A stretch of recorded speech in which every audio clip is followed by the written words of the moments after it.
बताओ भगवान है या नहीं? उत्तर दो। भगवान है ये कौन कौन मानता है? सब लोग। अच्छा, भगवान है ये आप मानते हैं तो मेरे कहने से मानते हैं या आपने भगवान का कोई जीवन में अनुभव किया है? आपके बाप दादा मानते थे तो आप मान रहे हैं, क्या ऐसा तो नहीं? जो बाप दादा मान रहे हैं हम भी वही मान रहे हैं, यह मान्यता जरूरी नहीं है कि सही हो। इसलिए भगवान को इसलिए नहीं मानना चाहिए कि बाप दादे मानते थे, सब मानते हैं सो हम भी मानेंगे, नहीं। ईश्वर को इसलिए मानिए पहले उनका खुद अनुभव कीजिए।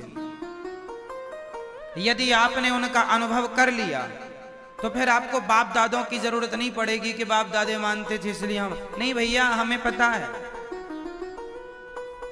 अनुभव होना चाहिए कहने से। अच्छा, मैं आपसे कहूं कि आपको इस आदमी से प्यार करना है, मैं कहूं कि आपको इस आदमी से प्यार करना है तो क्या मेरे कहने से आपको प्यार हो जाएगा उस आदमी से? बोलो। प्यार कहने से नहीं होता ना, सही है? प्यार तो होता है।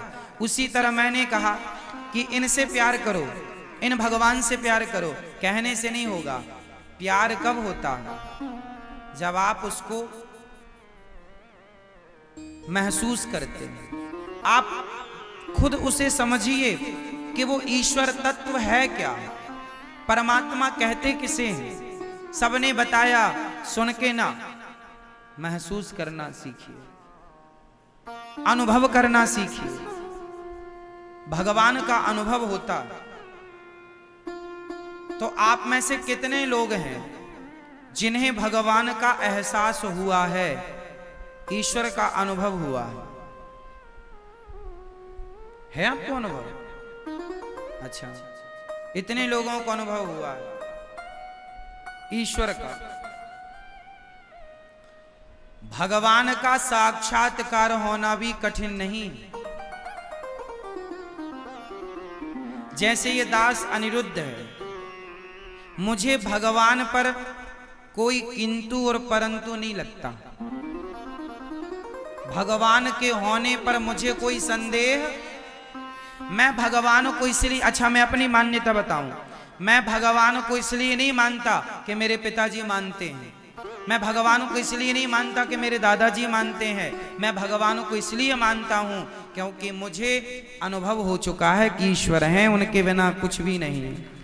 यदि मैं पिता दादा के द्वारा मानता तो मेरा विश्वास डोल सकता था कि भाई उन्होंने कहा था, पता हो सकता झूठ भी कहा हो। इसलिए मैंने जीवन में अपने श्रद्धा की कसौटी में कसकर के देखा,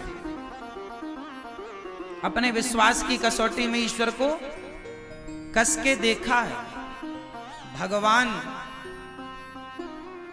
समझाने का विषय नहीं है, महसूस किया जा सकता। जैसे हवा दिखाई नहीं जा सकती, बताई नहीं जा सकती, हवा को आप केवल फील कर सकते हैं, महसूस कर सकते हैं, उसका अनुभव कर सकते हैं, हाँ या ना। हवा ठंडी है इसका भी आप अनुभव कर सकते हैं, हवा गर्म है इसका भी आप अनुभव कर सकते हैं, देख नहीं सकते।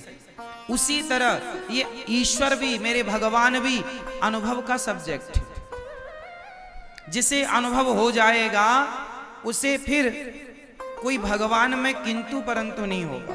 फिर आप जंगल में भी आराम से सो सकते हैं।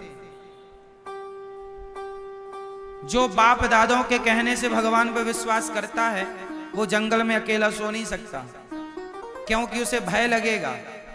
आप में से कितने लोग हैं जिन्हें डर लगता है? हाथ उठा लो। जिन्हें डर लगता है हाथ उठाओ। डर लगता है आपको? मैं आपको नहीं लगता? अच्छा, पिछली बार कॉकरोच से आप ही डर गई थी, है ना? और कह रही है डर नहीं लगता।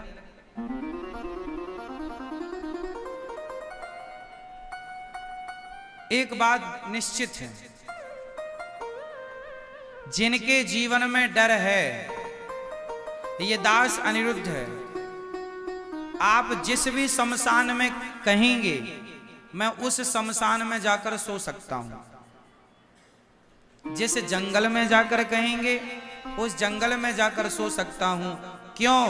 क्योंकि मुझे पता है कि जो भगवान मेरे कमरे में है वही भगवान मेरे संग संग चलता मेरे शमशान में भी जाएगा, वही जंगल में भी। तू अकेला नाही प्यारे राम तेरे, जहां विश्वास है वहां डर नहीं। जहां विश्वास है वहां क्या नहीं है? जोर से। मैया प्रहलाद जी की बुआ, क्या नाम था? प्रहलाद जी की बुआ का नाम क्या था? जोर से। होलिका। होलिका प्रहलाद जी को आग में लेकर बैठ गई।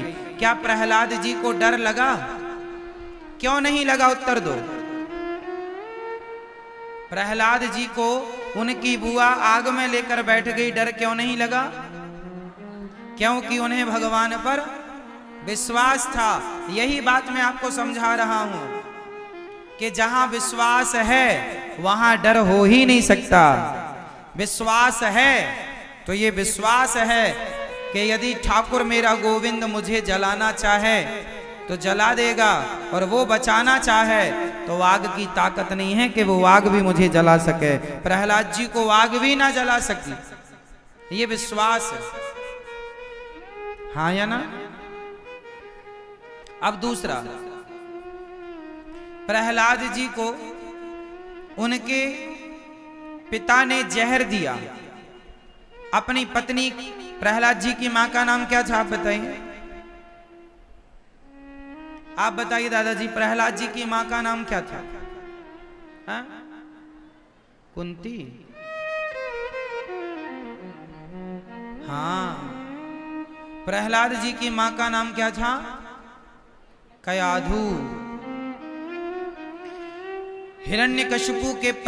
हिरण्यकश्यपु ने कहा अपनी पत्नी कयाधु से, जाओ अपने बच्चे को जहर दे दो। कयाधु रोने लगी। एक मां अपने बच्चे को जहर कैसे दे सकती है? देती है तो पुत्र मारा जाएगा, और नहीं देती तो पति की आज्ञा उल्लंघन करने का पाप लगेगा। पहले राक्षसों की पत्नियां भी पतिव्रता हुआ करती थी, है ना? पति की सारी जिंदगी पति की आज्ञा का कभी उल्लंघन नहीं करती थी। पति ने कहा बेटे को जहर दे दो, तो हाथ में जहर का प्याला लेकर के बढ़ रही हैं। इस बात का डर है कि मैं पुत्र को मार दूंगी, लोग कहेंगे कैसी माँ थी कि बेटे को मार डाला जहर देकर, हत्यारन कहेगी ये दुनिया। तब प्रहलाद जी ने खुद माँ से कटोरा ले लिया। माँ, आपको अपने पातिव्रत धर्म का पालन करो, पति की आज्ञा का पालन करो, और तुमने मुझे नहीं पिलाया, मैंने खुद छीन कर। प्रहलाद जी ने अमृत जहर पी लिया। माँ ने कहा बेटा मर जाएगा, मत पी मेरे लाल, मत पी, मैं ही जहर पी के मर जाती हूं तो ना मुझे पति की आज्ञा का उल्लंघन का पाप लगेगा, ना पुत्र को मारने की हत्या लगेगी। माँ पीने लगी तो प्रहलाद जी ने छीन लिया और खुद पीने लगे। माँ बोली बेटा मर जाएगा तू। प्रहलाद जी ने जहर पीते पीते माँ की तरफ देखा और मुस्कुराते हुए कहा माँ तू भूल गई माँ, जिस भगवान ने तेरे पेट में मैं 9 महीने ऐसे बैठा था, उल्टा लटका था, जिस विधाता ने मुझे तेरे पेट में नहीं मरने दिया, वो भगवान यदि है सच्चा तो वो मुझे यहां भी नहीं मरने देगा। माँ भगवान ही रक्षक है। जैसे गर्भ में उन्होंने मेरी रक्षा की, उसी तरह जैसे आग से उन्होंने मेरी रक्षा की, उसी तरह जहर से भी वो मेरी रक्षा करेंगे। प्रहलाद जी जहर पी गए पर बाल भी बांका नहीं हुआ। बोलो क्यों? क्यों नहीं हुआ? जोर से। मैं आपसे सवाल करता हूं, आपका विश्वास किस लेवल का है? आप लोगों को भी भगवान पर विश्वास है? क्या प्रहलाद जी के लेवल का विश्वास है? यदि नहीं है मेरी माँ, ये सच्चा है, ये बात सच्ची है कि हम लोग प्रहलाद नहीं बन सकते, लेकिन कोशिश करें अपने विश्वास के लेवल को बढ़ाने की। जितना बढ़ा सको उतना बढ़ा लो। मीराबाई को भी जहर दिया गया था, नहीं मरी। क्यों नहीं मरी? क्योंकि उसे जहर से ज्यादा गोविंद पर विश्वास था। ये विश्वास है।